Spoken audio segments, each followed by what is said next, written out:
dans les séries, il n'aurait pas dû gagner cette course, il y a bien sûr le Grand Prix de Monaco 1996. Non pas qu'Olivier Panis n'avait pas le talent pour s'imposer un jour en Formule 1, non, mais disons que quand tu pars 14e d'une course où doublé relève quasiment du miracle, bah, tu t'attends pas à finir premier. Bienvenue dans ce nouveau moment d'histoire.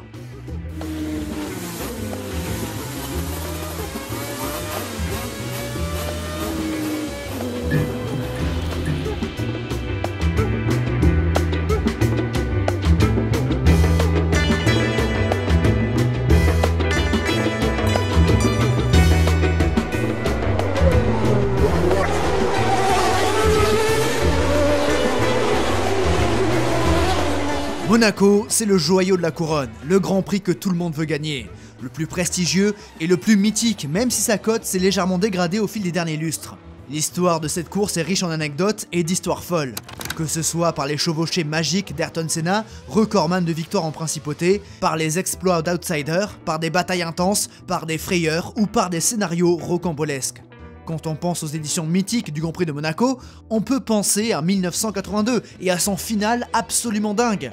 1988 et l'accident de Senna au portier. 1970 et son dénouement dans l'ultime virage. 2024 et Charles Leclerc triomphant devant les siens. Mais à chaque fois, 1996 sera cité. C'est un peu une Madeleine de Proust ce Grand Prix, le jour où Panis et Ligier triomphaient. Il y aura très bientôt une vidéo sur Olivier Panis, mais en attendant, plaçons le contexte. Né à Oulin dans le Rhône et grandissant à Grenoble, Panis était un espoir tricolore, une génération après Jean Alesi, effectuant ses débuts derrière le volant en 1981 et remportant le volant Elf en 1987. Il obtient les soutiens du pétrolier et dispute le championnat de France de Formule Renault en 88 et 89, décrochant le titre à l'issue de cette deuxième saison.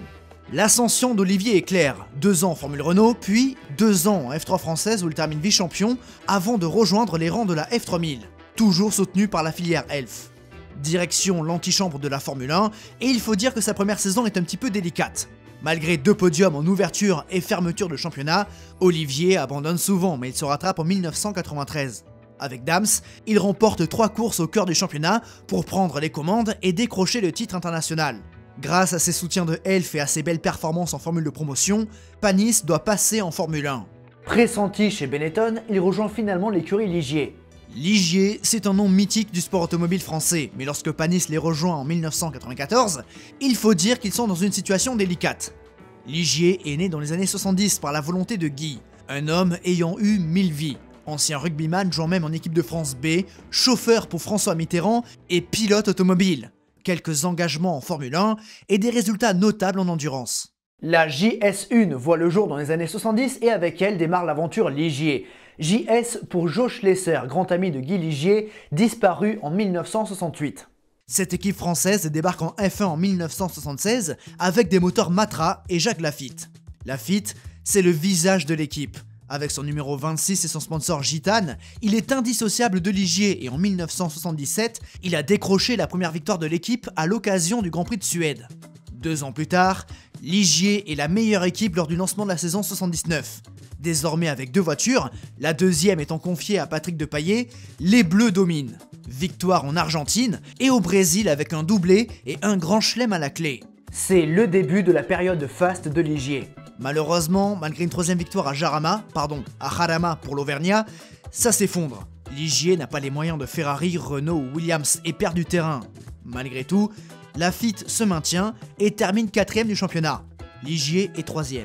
En 1980, les Bleus ne retrouvent pas toutes leurs performances du début de saison 79, mais les voitures sont fiables et suffisamment rapides. Pironi est désormais aux côtés de Lafitte et il prend sa première victoire à Zolder.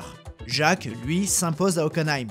De nouveau 4e au championnat pilote, Ligier réalise cette année son meilleur résultat, vice-champion du monde des constructeurs. La dernière année de cette très belle période est donc 1981. Une année qui voit d'ailleurs les moteurs Matra revenir dans les châssis JS et les voitures dessinées par Gérard Ducarouge sont encore performantes. Régulier, une nouvelle fois, Lafitte joue les troubles fêtes et s'impose en Autriche.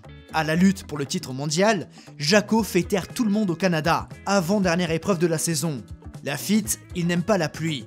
C'est trop dangereux et ses réticences lui ont valu déjà plusieurs prises de tête avec ses patrons, notamment avec Frank Williams. Mais ce jour-là, sur un circuit de l'île Notre-Dame détrempée, le Français donne une leçon d'adresse. prenant la tête tôt dans le Grand Prix et s'échappant de manière autoritaire. Lafitte était supérieur et il remporte ainsi sa 6e et dernière victoire en Grand Prix, la 8e de Ligier et la dernière avant longtemps. Oui, car après, Ligier sombre. Guy, c'est un homme ambitieux, passionné, mais qui a des défauts. Ces derniers feront fuir certaines personnes clés, et notamment Gérard Ducarouge. Lors de l'ultime épreuve de la saison 1981, Lafitte peut espérer coiffer la couronne, bien que les circonstances relèvent du miracle. Et miracle, il n'y a pas, et il clôt la saison une nouvelle fois 4e. Dès lors, Ligier s'effondre. La voiture de 82 n'est pas aussi performante, mais grâce à ses relations, Guy parvient à signer un partenariat avec Renault à l'heure des moteurs turbo. Ce qui conduit à 2 belles saisons en 85 et 86, avec plusieurs podiums de glanés par leurs pilotes fétiches. Mais pas de victoire. 2 années de mieux avant de chuter gravement. La fin des années 80 est un calvaire. Sans le moteur Renault, Ligier souffre et devient une équipe de fond de grille. Relégué même en préqualification en 1990, mais cette année-là, à nouveau grâce à ses relations, Ligier re-signe un partenariat avec Renault et en 92, il récupère un V10 du Losange. Cette année-là n'est pas franchement meilleure que les précédentes, et Guy décide de faire un pas en arrière et vend ses parts. Racheté par Cyril de Rouvre, l'année 93 est pour le coup très encourageante. Désormais bien plus britannique avec les presque homonymes Brundle et Blundell, Ligier retrouve les chemins des podiums et tient la 4e place du championnat jusque dans l'avant-dernière épreuve. Mais en fin d'année 1993, Cyril de Rouvre est en proie à des soucis juridiques et Ligier doit de nouveau être vendu. C'est à ce moment-là qu'Olivier Panis débarque.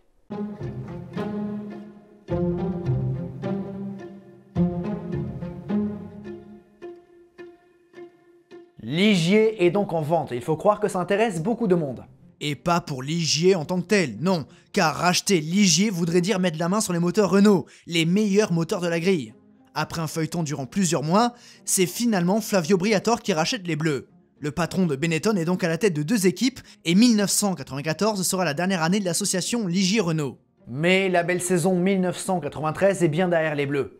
Panis découvre une voiture certes très fiable, mais manquant cruellement de performance. Face à Éric Bernard, déjà expérimenté, Olivier prend progressivement le pas et s'acclimate à la F1. Et en Allemagne, au terme d'une course complètement folle, Panis décroche la 2e place et monte ainsi sur son premier podium. Également ses premiers points. On a eu de la chance au départ, il y a eu un accrochage, mais je crois que ça fait partie de la course. Je suis très content de ce qu'on a fait comme travail tout au long du week-end. Toute l'écurie a fait un très très bon travail et je suis vraiment heureux pour eux qu'on ait marqué tous ces points avec Eric aujourd'hui. Et je pense que depuis que Flavio Briatore est arrivé, l'écurie marche beaucoup mieux et je crois que ça commence à aller de mieux en mieux et je pense qu'à chaque Grand Prix, j'espère qu'on sera peut-être pas tout le temps là, mais au moins dans les points. 6e du Grand Prix suivant en Hongrie, le Français termine 11e de sa première saison et en 1995, Ligier évolue. Benetton récupère donc les moteurs Renault et ira quérir les 2 titres mondiaux. Ligier devra donc faire 100, mais récupère des moteurs Honda préparés par Mugen, ainsi qu'une voiture ressemblant fortement à la Benetton. En termes de performance, c'est mieux qu'en 94. Il passe de la lutte au top 20 à la lutte au top 15. Malheureusement, le Mugen Honda n'est pas aussi fiable que le V10 Renault et Olivier commet de surcroît quelques erreurs. Il montre toujours de belles performances et résiste à Martin Brundle, son nouvel équipier. Brundle ayant déjà une bonne réputation et l'anglais prend même un podium à Spa. Olivier, lui, est rentré plusieurs fois dans les points. 6e à Barcelone, 4e au Canada et à Silverstone, 6e en Hongrie, 5e à Suzuka, il monte sur la boîte lors de l'ultime épreuve à Adélaïde. Grand Prix complètement fou encore une fois, et Panis termine 2e. Conservé par l'écurie française, Olivier fait office de leader dans une écurie en pleine mutation et en difficulté. Ouais, les finances ne sont pas bonnes. Budget coupé en 2, plus d'équipes d'essai et pas mal de chamboulements. Pour gérer la structure française, Briatore a placé Tom Walkinshaw et si Ligier est basé à Manicourt, beaucoup d'activités sont délocalisées en Angleterre, dans les locaux du TWR. Bref, Ligier vit ses derniers instants et c'est en 1996 que le spectre de Prost Grand Prix sera visible. En attendant, il faudra faire avec, malgré les difficultés, mais il y a tout de même un petit peu d'espoir. Pedro Diniz rejoint l'écurie avec un beau billet et la Ligier JS43 ressemble toujours autant à une Benetton. Le moteur Mugen Honda est un bon moteur, même s'il manque encore de fiabilité. Puis, si Gitane est remplacé par Gauloise, il y aura quelques opportunités à prendre, mais de là à gagner...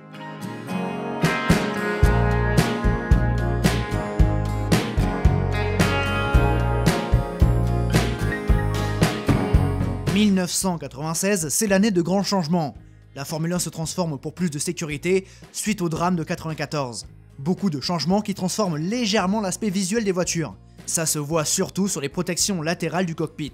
Sportivement, le format évolue légèrement. Désormais, il n'y a plus qu'une seule séance de qualification, le samedi après-midi. 1 heure avec un quota de 12 tours alloués. Ça ne change pas.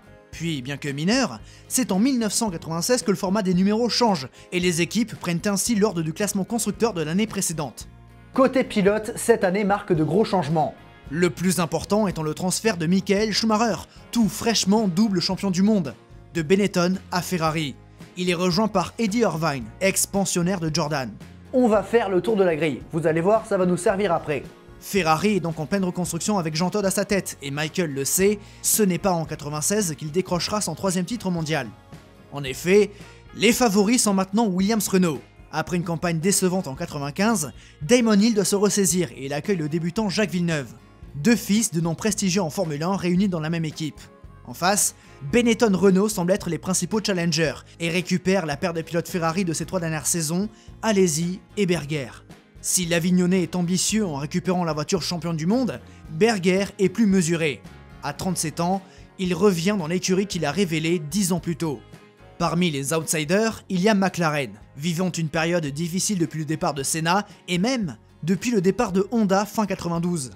Avec des Ford Cosworth de seconde main en 93, des Peugeot manquant de fiabilité en 94, ils sont désormais associés à Mercedes. 1995 était délicat avec une voiture trop excentrique et l'écurie de Woking doit impérativement retrouver de sa grandeur, sous peine de perdre son commanditaire principal et historique, Philip Morris. Heureusement, sa paire de pilotes est intéressante. David Coulthard les rejoint et il fait équipe avec Mika Hakkinen qui doit cependant se reconstruire après sa frayeur australienne. Chez Jordan, on récupère les moteurs Peugeot et si le double podium du Canada l'an passé est encourageant, il faudra faire mieux. Barrichello est toujours de la partie et il est rejoint par Martin Brundle, passant d'une équipe à l'autre.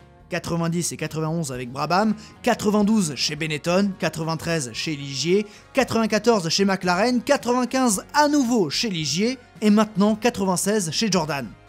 Du côté de Sauber, le soutien de Petronas est bon pour les finances, sans oublier Red Bull. L'ambition est de s'extirper du milieu de grille et Peter peut compter sur 2 bons pilotes.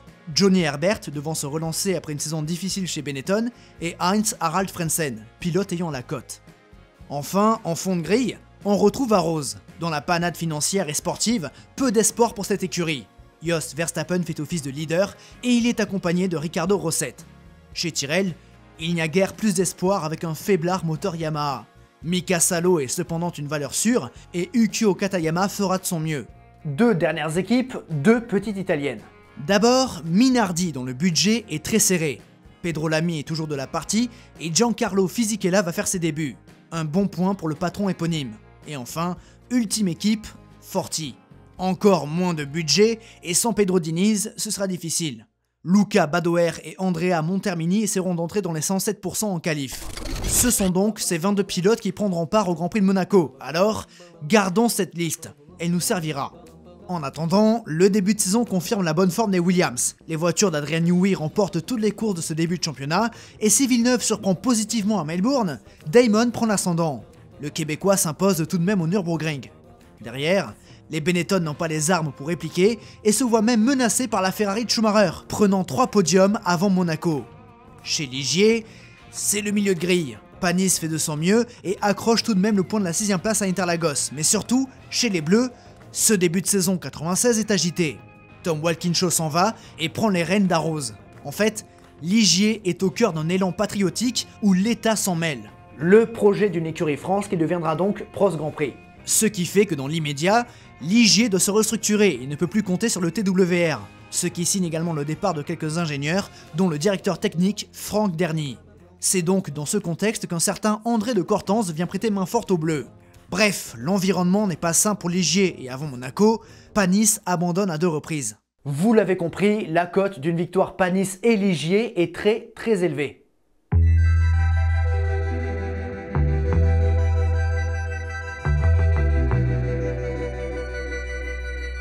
Bien sûr, le mieux que peut espérer Olivier Panis et Ligier en arrivant à Monaco, c'est d'entrer dans les points. Le français est rapide et durant les essais, il confirme la bonne vitesse de pointe, même s'il faudra compter sur quelques abandons. Non, la meilleure chance de victoire française est en Jean Alesi avec sa Benetton. Si cette dernière n'est pas au niveau de la Williams, la Vignonnet fait de son mieux et compte bien monter une nouvelle fois sur le podium à Monaco, circuit où Jean a toujours été rapide. Et en soi, en prenant la 3ème place en qualif, il y a de l'espoir. Damon Hill espère aussi inscrire son nom au palmarès. Son père l'a remporté 5 fois et il a échoué à 2 reprises à la 2ème place. En 1993 derrière Senna et en 1995 derrière Schumacher, alors qu'il avait la pole. Michael est double tenant du titre entre les rails et s'offre une belle occasion de remporter sa première victoire avec Ferrari, car l'Allemand prend la pole position, la 2ème consécutivement après Imola. Berger est donc en embuscade au 4ème rang et devance Coulthard et Barrichello, rapide avec sa Jordan. Irvine et Hakkinen sont en 4ème ligne devant Frentzen et Jacques Villeneuve, hors du coup pour sa première à Monaco. Mika Salo place sa Tyrrell à une honorable 11ème place devant un non moins surprenant Jos Verstappen. Puis vient Johnny Herbert et enfin Olivier Panis. Le français avait le rythme pour faire mieux, mais un souci électrique l'a coincé au stand durant la qualification. Suivent Katayama, Brundle, Diniz, Fisichella, Lamy, Rosset, Badoer et Andrea Montermini. Mais le dimanche matin, quand les pilotes se lèvent, ils remarquent que le ciel est menaçant, il pourrait pleuvoir, et quand il pleut à Monaco, c'est généralement agité. De manière générale, la pluie nivelle les performances des autos, et les erreurs arrivent très facilement. À Monaco, par la technicité du circuit et la proximité des rails, les effets sont décuplés. En 1972, Jean-Pierre Baltoise remportait son seul et unique Grand Prix au terme d'un récital au volant de sa BRM, résistant à Jackie X, pourtant très doué dans ces conditions. 1982 est évidemment à citer. Si la majorité de l'épreuve s'est tenue sur le sec, la pluie a fait son apparition en toute fin, ce qui a pimenté la course, même carrément dynamité la course. Puis, 1984 est un très bel exemple. Sous le déluge, Ayrton Senna s'est illustré avec sa modeste Toleman, au même titre que Stéphane Meloff avec sa Tyrrell. Tous deux menaçant Alain Prost en tête de la course. Cette dernière a été stoppée prématurément due aux conditions impraticables. D'ailleurs, depuis 1984, seuls 3 pilotes ont triomphé en principauté. Prost avec en plus les éditions de 85, 86 et 88, Senna en 87 puis de 89 à 93, et enfin Schumacher les 2 dernières fois. C'est donc chasse gardée, mais en ce dimanche 19 mai 1996, en se levant, un homme est inspiré. Olivier Panis, qui dit à sa femme qu'aujourd'hui, il va faire un podium. Ouais, elle a dû bégayer un petit peu, je pense. Cela dit, quelques heures plus tard lors du warm-up, Panis réalise effectivement le meilleur temps sur une piste encore sèche. Mais juste après cette séance d'échauffement, la pluie s'abat sur la principauté et le tracé de Monaco est noyé. Les équipes changent leur réglage et à 1 heure du départ, une mini-séance de 15 minutes d'acclimatation est lancée. Dans celle-ci, Montermini détruit sa Forti. N'ayant pas de mulet, il n'y aura que 21 voitures au départ. Durant ce warm-up, David Coulthard se rend compte d'une chose. Il n'y voit rien. L'Écossais n'est pas équipé de la double visière et il demande donc à Schumacher s'il peut lui prêter un casque. Les 2 pilotes étant sponsorisés par Marlboro, ça peut se faire sans créer d'incident diplomatique. Michael accepte et il y aura donc 2 casques Schumacher durant ce Grand Prix de Monaco, ce qui permet de s'imaginer l'Allemand dans une McLaren. Meilleur temps donc ce matin au warm-up avec la Ligier. C'est une surprise Olivier ce matin sur le sec de vous retrouver au sommet de la hiérarchie. Oui, c'est vrai que ce matin, j'avais une bonne voiture au warm-up. On a fait une stratégie un peu différente ce matin. On roulait avec, pas pour faire un stop, pour faire 2 stops. La voiture marchait très bien. Le seul problème, c'est qu'hier, j'ai eu un problème en qualification. Après mon premier train de pneus, j'étais 5e. Le moteur a cassé, donc j'ai pas pu améliorer après. C'est dommage parce que j'avais une bonne voiture ici. C'est un circuit que j'aime particulièrement. Alors, les conditions climatiques, peut-être que certains vont prendre le risque de partir en slick. Qu'est-ce que vous croyez ? Oui, non, en slick, je pense pas, parce que la piste est vraiment très très humide et très glissante. Mais si ça repleut pas, ça va être un peu la valse dans les box, quoi. Merci Olivier, bonne chance. Jean, allez-y, en direct sur TF1. Alors Jean, ce petit tour de reconnaissance, qu'est-ce que ça donne l'adhérence de la piste ? C'est bien sûr très glissant, mais le problème ici, c'est les plaques, les bandes blanches, tous les passages cloutés. Donc tout ça rend la motricité très difficile, mais vous savez, le problème ici, c'est donc les rails qui sont bien sûr très très près.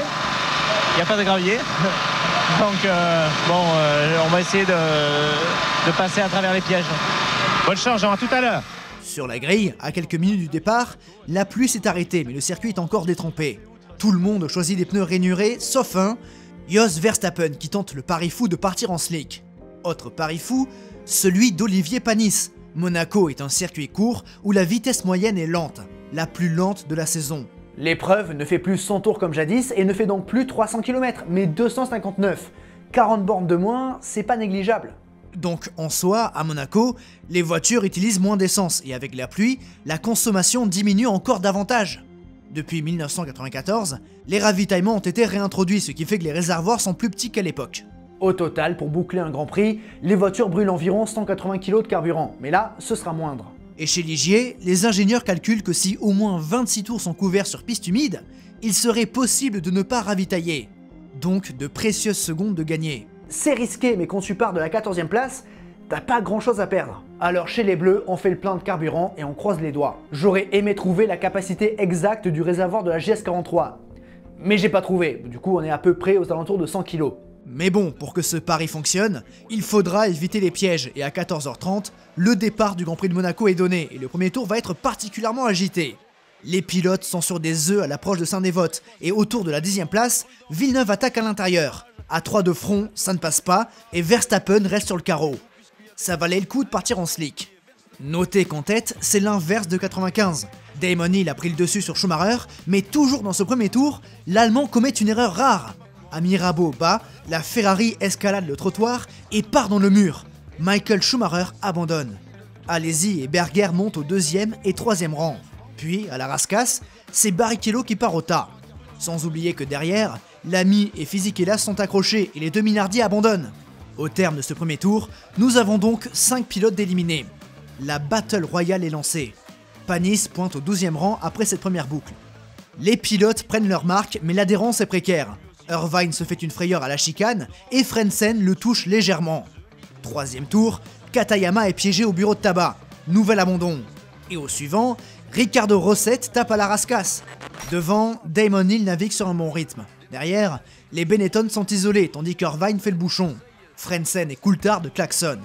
Le Nord-Irlandais est en difficulté et cela regroupe le peloton.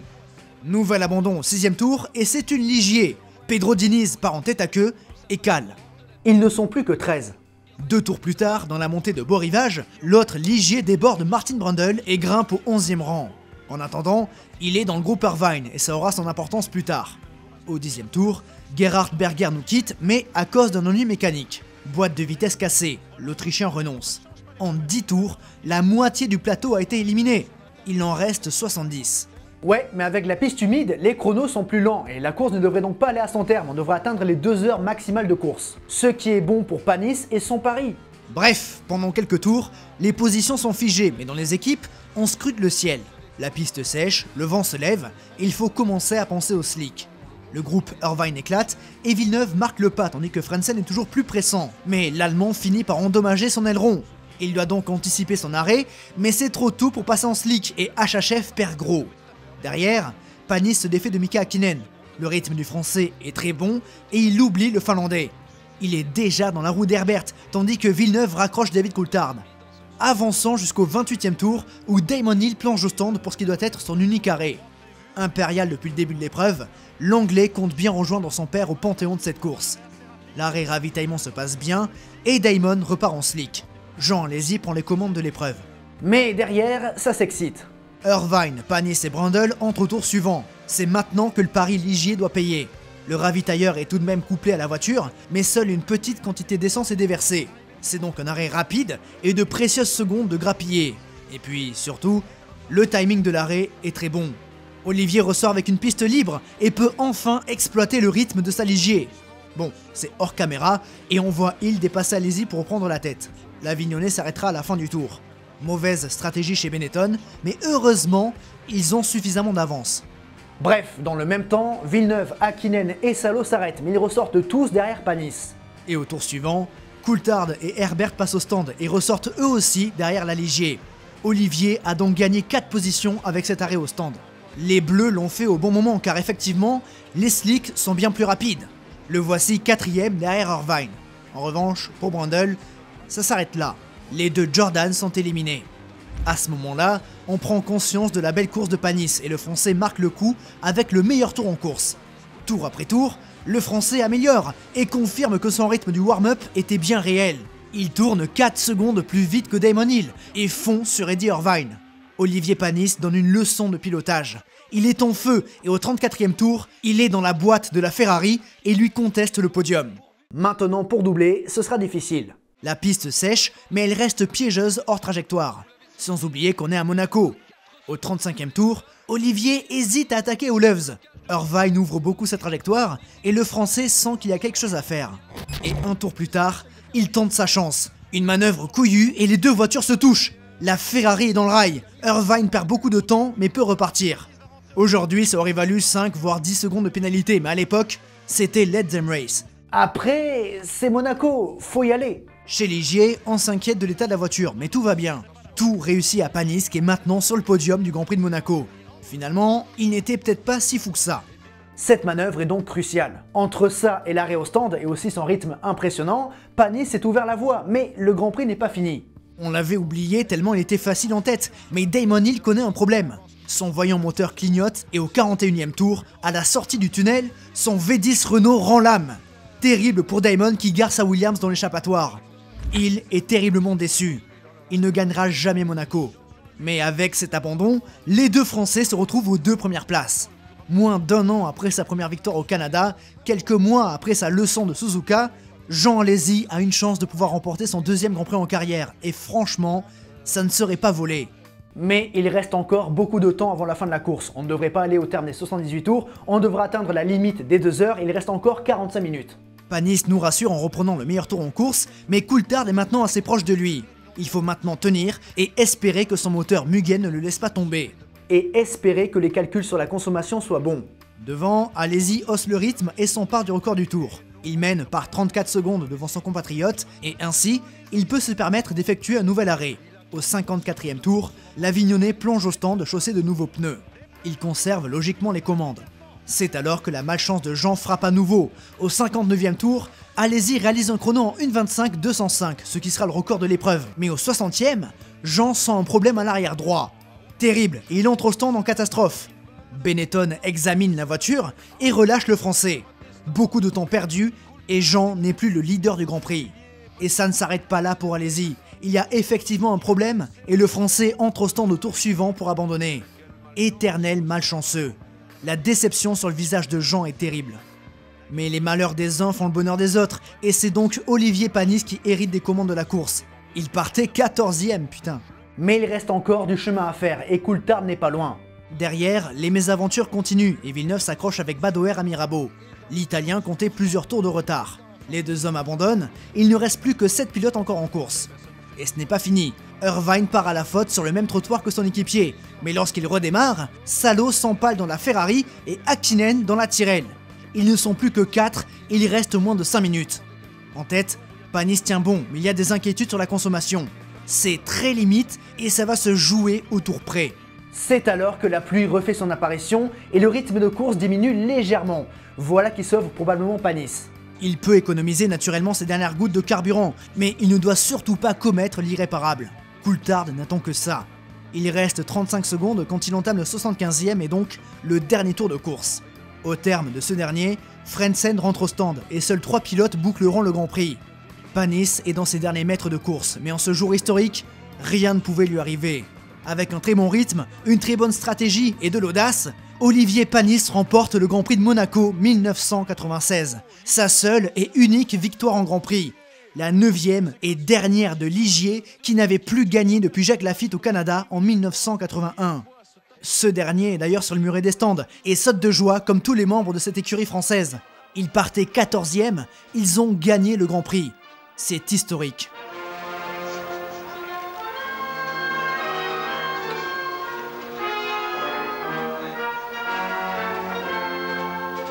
Jacques, 15 ans après Montréal, Ligier qui gagne à Monaco, c'est magique ça. C'est pas magique, c'est extraordinaire parce que il fallait gagner une course ici et gagner à Monaco pour nous. On a souvent loupé le coche, Didier en 80, moi aussi j'ai fait 2e en 80 et gagner ici c'est une revanche formidable. Alors je suis pas revanchard mais le team méritait cette victoire, on en avait beaucoup besoin, ils ont énormément travaillé, on a restructuré tout. Bon, vous savez bien que le team est en difficulté, mais je crois que c'est une très belle victoire et je félicite surtout Olivier parce qu'il a fait une course formidable. Après des essais, malheureusement, problème de moteur samedi après-midi, la Merci. position sur la grille. Et bon, bah, c'est une victoire pour Olivier. Allez les Bleus. Merci Jacques. This race is very difficult race because the start of the race is raining. My car is very good in weight. After change just the tire because it's a completely fuel tank in the start. No fuel. But the finish of the race is very difficult because the fuel I don't know it's finish the race because the fuel is less very difficult. The box speak with me slowly Olivier, mais David push very hard, it's very difficult.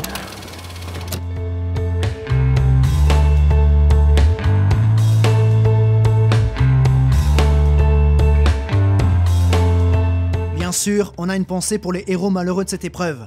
Damon Hill et Jean Alesi qui auraient bien mérité de s'imposer ce jour-là. Avec seulement 3 voitures ayant franchi l'arrivée, il s'agit du Grand Prix avec le moins de pilotes à l'arrivée, battant ainsi le record de Monaco 66 où seuls Stewart, Bandini, Hill et Bondurant étaient allés au bout.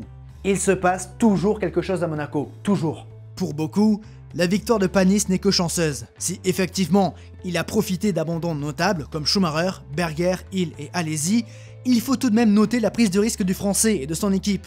Sans oublier qu'il s'est défait en piste de Brundle, Hakkinen et Irvine. 3 voitures de dépassées entre les rails, c'est pas rien. Plus un super rythme de course et un appel au stand parfait. Panis a montré qu'il était un très bon pilote ce jour-là.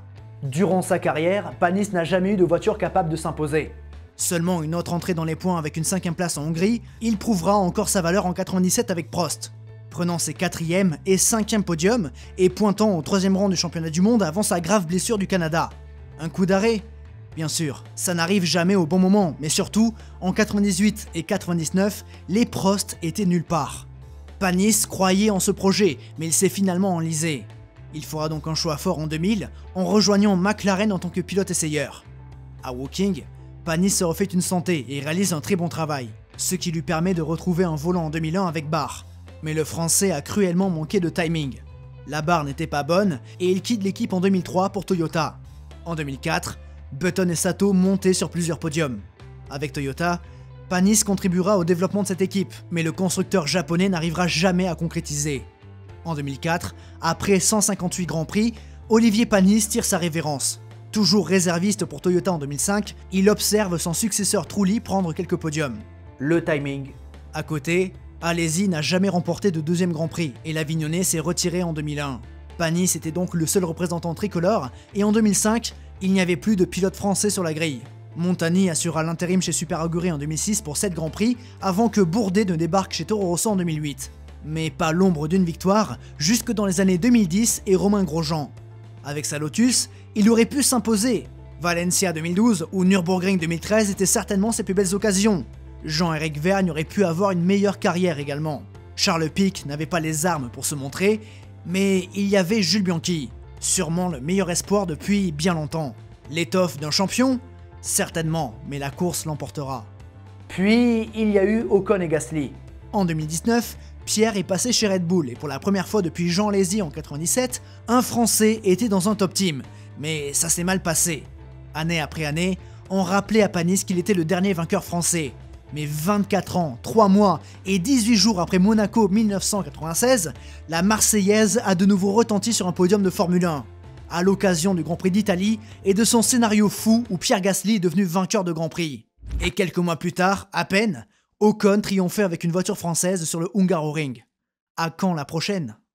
On arrive au bout de ce moment d'histoire spécial Monaco. C'est un Grand Prix que j'ai souvent évoqué mais que je n'ai pas pu travailler vraiment en profondeur, donc j'espère que ça vous a plu. Si c'est le cas, vous savez quoi faire sur la plateforme. Sur le côté gauche de l'écran, les noms de ceux qui ont décidé de rejoindre la chaîne. Merci beaucoup. En parlant d'histoire, laissez-moi vous parler de Mezzarino à Contretemps. Bon, je pense que vous l'avez vu à force, hein. C'est mon roman, mon premier roman, 2 ans de travail pour en arriver là. Les premiers retours sont très bons, merci beaucoup, ça fait plaisir. Ça fait bizarre, hein, toujours, hein. Ça fait toujours un petit peu bizarre, mais ça fait surtout très plaisir. Donc voilà, vous avez plein de liens en description pour vous le procurer. N'hésitez pas à mettre des commentaires sur les liens, sur les sites, si jamais vous a plu. Ça permet d'aider. Voilà, globalement, Mezzarino à Contretemps, ça permet de beaucoup soutenir mon travail. Donc voilà, merci à ceux qui l'ont commandé, ceux qui comptent le commander. Mais surtout, n'oubliez jamais le plus important, c'est de continuer d'aimer le sport auto. À la prochaine. Des bisous.